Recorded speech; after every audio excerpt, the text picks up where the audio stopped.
আপনারা জানেন যে ২৬-এর বিধানসভা নির্বাচনে শুভেন্দু অধিকারীর কাছে ভবানীপুরে পরাজিত হয়েছেন মমতা বন্দ্যোপাধ্যায়। এই অবস্থায় মমতা বন্দ্যোপাধ্যায়ের কাছে এক নজিরবিহীন প্রস্তাব পাঠালেন হুমায়ুন কবির। তিনি বলছেন, যদি বিধানসভায় যেতে চান মমতা বন্দ্যোপাধ্যায়, রেজিনগর থেকে আমি তাকে জেতানোর ব্যবস্থা করে দেব, কারণ রেজিনগরে আমিই শেষ কথা। নন্দীগ্রাম থেকে তো জিততে পারবেন না, রেজিনগরে হুমায়ুন কবিরই শেষ কথা। মমতা বন্দ্যোপাধ্যায় যদি নিজে ডেকে বলেন তাহলে বিধানসভায় ঢোকার ব্যবস্থা করে দেব। শুনুন কি বলেছেন হুমায়ুন কবির। মমতা বন্দ্যোপাধ্যায় এই মুহূর্তে ভবানীপুর কেন্দ্র থেকে হেরে গেছেন। তিনি লোকসভাতে নির্বাচনে দাঁড়াননি। কোনো প্রস্তাব আপনার নেত্রীর কাছে, পুরনো নেত্রীর কাছে? মমতা বন্দ্যোপাধ্যায়ের আজকের দিনে বিধানসভাটায় খুব ঢোকাটা বা থাকাটা খুবই আবশ্যক ছিল বা থাকা উচিত। সেক্ষেত্রে মমতা বন্দ্যোপাধ্যায় যদি বিধানসভায় আসতে চান এই বয়সে, তাহলে আমি বলতে পারি একমাত্র তিনি নন্দীগ্রামেও গিয়ে পারবেন না, আর রেজিনগরে হুমায়ুন কবির শেষ কথা বলে। তৃণমূলকে আমি ৮১,০০০ ভোটে হারিয়েছি, আর বিজেপিকে হারিয়েছি ৫৯,০০০ ভোটে। সেই সিটে আবার আমি নির্দ্বিধায় মানুষের সমর্থনে জিতে আসব।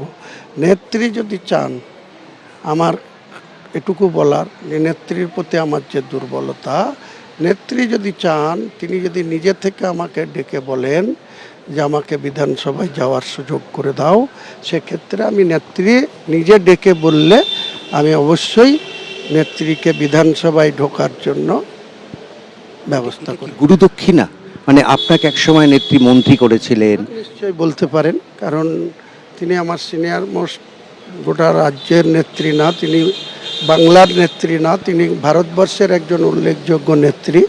তিনার এই সময়ে বিধানসভা আসাটা জরুরি ছিল, কিন্তু হেরে গিয়েছেন, ভবানীপুরের মানুষ তাকে হারিয়ে দিয়েছে। তিনি যদি আসতে চান, আমাকে ব্যক্তিগত স্তরে বললে হুমায়ুন কবির অবশ্যই ব্যাপারটা পারবেন, জেতাতে পারবেন নিশ্চিত। রেজিনগরের মানুষের কাছে হুমায়ুন কবির শেষ কথা বলবে। রাজনৈতিক পালাবদল পশ্চিমবঙ্গে হয়েছে গত মাসের ৪ তারিখ, আর এই মাসের ৪ তারিখ একেবারে বিধাননগরের পুর নিগমের মেয়র পদ থেকে ইস্তফা দিলেন কৃষ্ণা চক্রবর্তী। কাউন্সিলর হিসেবে থাকছেন তিনি, তবে মেয়র পদ থেকে ইস্তফা দিচ্ছেন। নিজের ইস্তফাপত্র বিধাননগর পুর নিগমের পুর কমিশনারকে তিনি পাঠিয়ে দিয়েছেন। একই সঙ্গে পুর নগর উন্নয়ন মন্ত্রী অগ্নিমিত্রা পাল তাকেও পাঠিয়ে দিয়েছেন। আমাদের ৩ প্রতিনিধি সরাসরি আমাদের সঙ্গে রয়েছেন, জিলাম করঞ্জাই, শিবাশিস মৌলিক এবং ময়ূখ ঠাকুর চক্রবর্তী। আমি ৩ জনের সঙ্গে কথা বলবো, তবে তার আগে কৃষ্ণা চক্রবর্তী পদত্যাগ করার পরে ঠিক কি জানিয়েছেন আপনাদের প্রথমেই শোনাবো।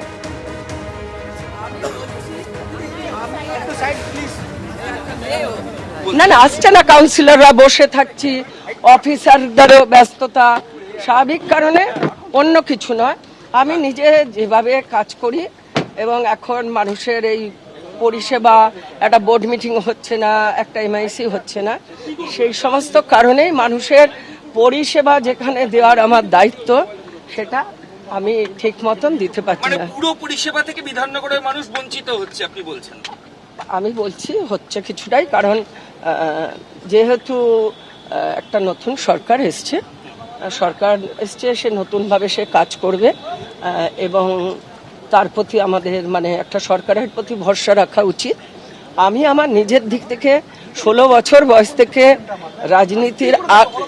রাজনীতির আঙিনায় আছি, আর মমতা বন্দ্যোপাধ্যায় মাহির সমান। বললাম না, মানুষের সঙ্গে প্রতারণা করতে পারবো না।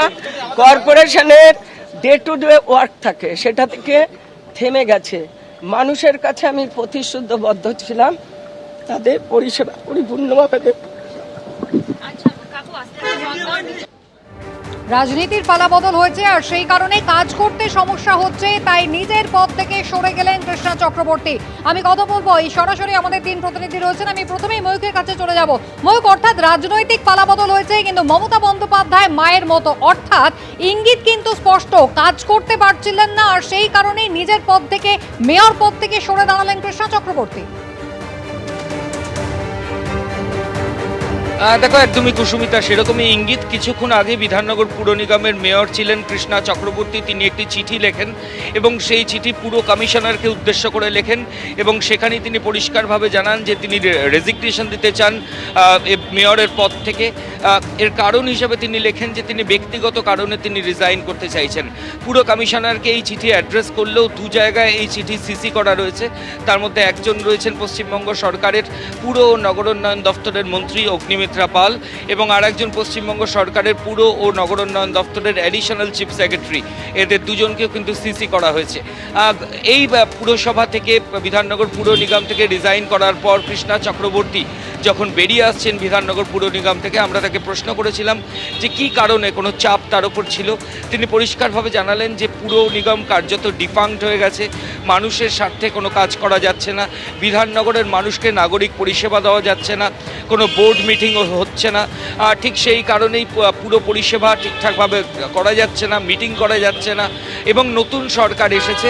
এই পরিস্থিতিতে তিনি চাইছেন যে তিনি পদত্যাগ করবেন, এমনটাই তিনি বললেন। তবে তিনি কাউন্সিলর হিসাবে, আমরা প্রশ্ন করেছিলাম যে আপনি আবার আসবেন পুরসভায়, তিনি বললেন যে হ্যাঁ তিনি কাউন্সিলর হিসাবে অবশ্যই আসবেন, কিন্তু মেয়র হিসাবে যে দায়িত্ব তার উপর ছিল সেখান থেকে তিনি অব্যাহতি চাইলেন এবং ইতিমধ্যেই পুর কমিশনারের কাছে চিঠি দিয়ে সেই প্রস্তাব কিন্তু ইতিমধ্যেই জানিয়ে দিয়েছেন কৃষ্ণা চক্রবর্তী যে তিনি রিজাইন করতে চলেছেন। কুসুমিতা, ময়ূক সঙ্গে থাকো। বিধাননগর পুর নিগমের মেয়র হিসেবে কৃষ্ণা চক্রবর্তী পদত্যাগ করেছেন, ব্যক্তিগত কারণ দেখিয়ে তিনি পদ ছেড়েছেন বলে জানিয়েছেন। কিছুক্ষণ আগেই তিনি সাংবাদিকদের জানান যে পুর নিগমের কাজ কার্যত থমকে গিয়েছে, এই অবস্থায় তিনি আর কাজ করতে পারছেন না, সেই পরিস্থিতিতে তিনি মেয়র হিসেবে পদত্যাগ করেছেন। যদিও তার এই ইস্তফাকে কটাক্ষ করেছেন বিধাননগরের বিধায়ক ডক্টর শারদত্ত মুখোপাধ্যায়। পদত্যাগ এতদিন ছিলেন কি করে গদিতে বোঝেন, টাকার গদিতে ছিলেন তো ছেড়ে যেতে মায়া লাগছিল। ওনার গদিটা কিন্তু টাকার গদি। প্রত্যেকটা পৌরপিতা, পৌরমাতা এবং আমাদের মেয়র এরা টাকার গদিতে ছিলেন, তো মায়া লাগে না ছাড়তে। ওনার 18-19টা প্রপার্টি এখানে আস্তে আস্তে আমরা লিপিবদ্ধ করে ফেলেছি। ওখানে গেস্ট হাউস কোথায় কোথায় চলছে ম্যাডামের আমরা জেনে ফেলেছি। তাই জেনে ফেলার পরে তো সবার কাছে একটু জেনে গেলে ওনার লজ্জা লাগছে। এখন উনি এই লজ্জা রেখে ঢাকতে পারছেন না, তাই উনি পর্দার আড়ালে গেছেন।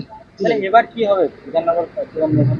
পৌরপিতা, পৌরমাতা এবং এখন মেয়রহীন বিধাননগর পৌরসভা, কমিশনারকে জানাবো, নগর উন্নয়ন দপ্তরকে জানাবো বিধাননগর পৌরসভার যত তাড়াতাড়ি সম্ভব অ্যাডমিনিস্ট্রেটর বসাতে এবং যত তাড়াতাড়ি সম্ভব নির্বাচন ডাকতে।